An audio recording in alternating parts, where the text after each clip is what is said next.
দেখো আজকের হাঁসের ডিম রান্না হবে। হাঁসের ডিম রান্না হবে আর হচ্ছে সবজি ডাল হবে আর একটা কিছু ভাজা ভাজবো। ভাজাটা কি ভাজবো সেটা জানি না, পরে দেখছি, ডিসাইড করব। ডিমগুলোকে দেখো ভালো করে সিদ্ধ করে নিয়ে এবার ছাড়ানো হচ্ছে। তো চলো ডিম রান্না করার সরঞ্জামগুলো সব গুছিয়ে নিই বন্ধুরা। আর সবাই কিন্তু পুরো ভিডিওটা দেখো, কেউ স্কিপ করে চলে যেও না। যারা আমার ইউটিউব চ্যানেলে দেখছো তারা একটা সাবস্ক্রাইব করে পাশে থেকো, আর যারা ফেসবুকে দেখছো তারা একটা ফলো করে পাশে থেকো, লাইক কমেন্ট শেয়ার করে দিও যদি ভালো লাগে ভিডিওটা। তো চলো চটপট দেখে নাও। তো বন্ধুরা দেখো এখানে সবজি ডাল করবো, যেহেতু মুগ ডাল দিয়ে সবজি ডাল, এই জন্য এখানে গাজর আর বিনসটা কেটে নিয়েছি। আর এখানে দেখো ডালটা তো সিদ্ধ হয়ে গেছে। আর এখানে হাঁসের ডিম রান্না করবো বলে ডিমটা তো ছাড়িয়ে নিয়েছি, পেঁয়াজ কুচিয়ে নিয়েছি। আর এখানে দেখো মশলা নিয়ে নিয়েছি হচ্ছে গোটা ধনে, গোটা সাদা জিরে, আদা, কাঁচা লঙ্কা, শুকনো লঙ্কা, এটা পেস্ট করে ডিমে দেব। আর এখানে দেখো কাজু কিশমিশ, ডালটা রান্না করবো বলে। তো চলো ডালটা ফোড়ন দিয়ে দিই।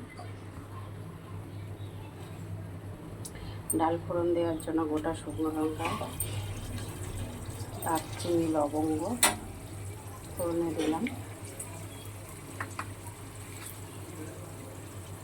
গোটা সাদা জিরে দিলাম, কাটে কিন্তু দারচিনি, লবঙ্গ,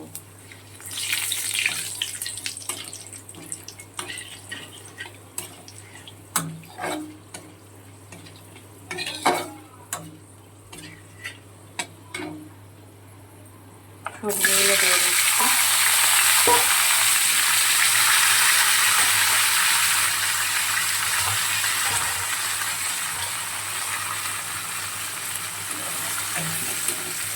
একটু সবজিগুলো লাল লাল করে ভাজবো।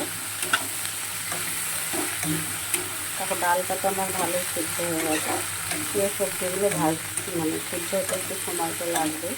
সেই জন্য আমি গ্যাসটা একদম কম করে দিয়ে সবজিগুলোকে একটু ভেজেও নেবো, সিদ্ধও করে নেবো।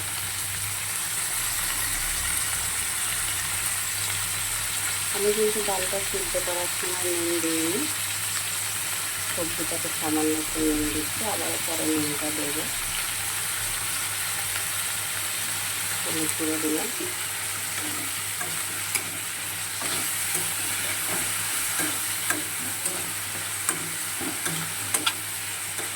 এবার একদম গ্যাসটা কম করে দিয়ে সবজিটা সিদ্ধ করে নেবো প্রথমে। অনেকে জানে তো সবজি ডাল রান্না করার সময় সবজিটা আগে সিদ্ধ করে নিয়ে ভাপিয়ে জল ঝরিয়ে নিয়ে তারপরে করে নেবেন, সেটাও করা যেতে পারে। দেখো কড়াই তেল দিয়ে দিয়েছি, গ্যাসটা একটু কম করে দিলাম, হলুদ দিলাম, নুন দিলাম,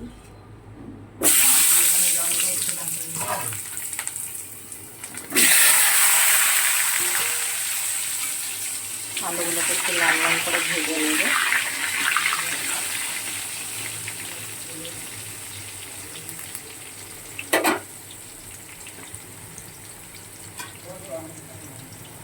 বেশ লাল লাল করে ভাজবো আলুগুলো।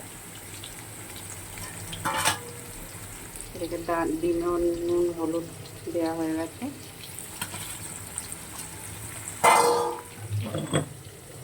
মশলাটা পেস্ট হয়ে গেছে।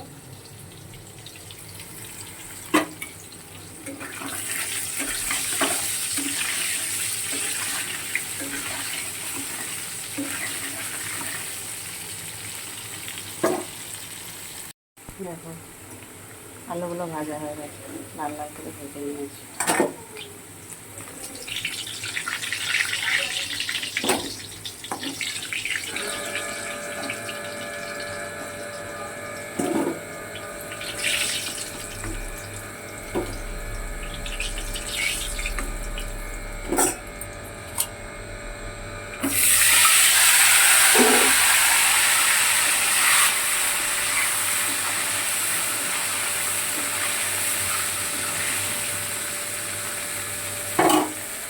ডিমগুলো একদমই হালকা ভাজবো।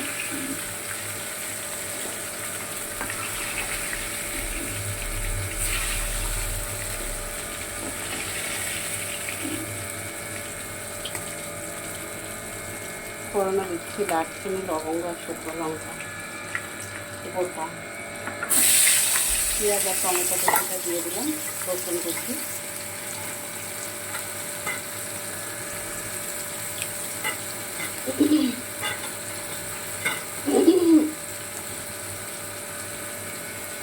তো পেঁয়াজটা বেশ ভালো করে লাল লাল করে ভেজে নেব।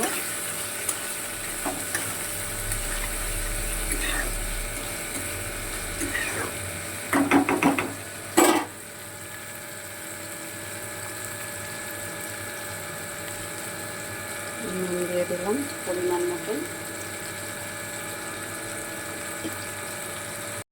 দেখো পেঁয়াজটা দেখো অনেকটাই ভাজা ভাজা হয়ে গেছে। এবার আমি মশলাটা পেস্ট করেছিলাম মশলাটা দিয়ে দিলাম।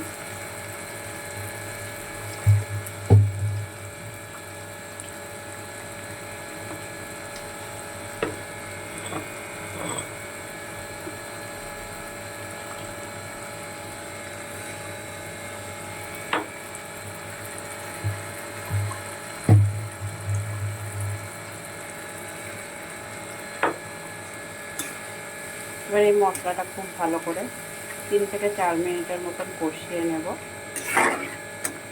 পাম চলছে বলে এরকম একটা আওয়াজ হচ্ছে।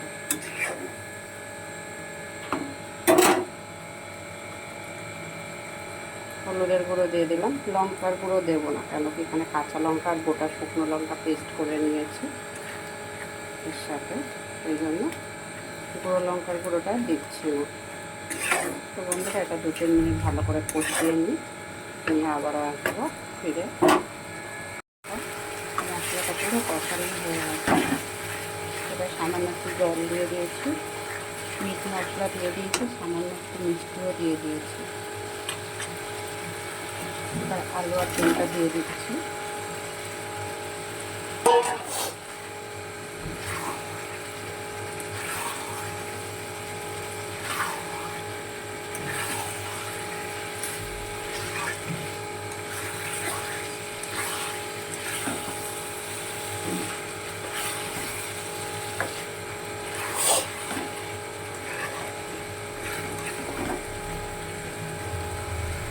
এবার এটা প্রেসার কুকারে দিয়ে 2-3টে সিটি মারবো, মেরে নামিয়ে নেব।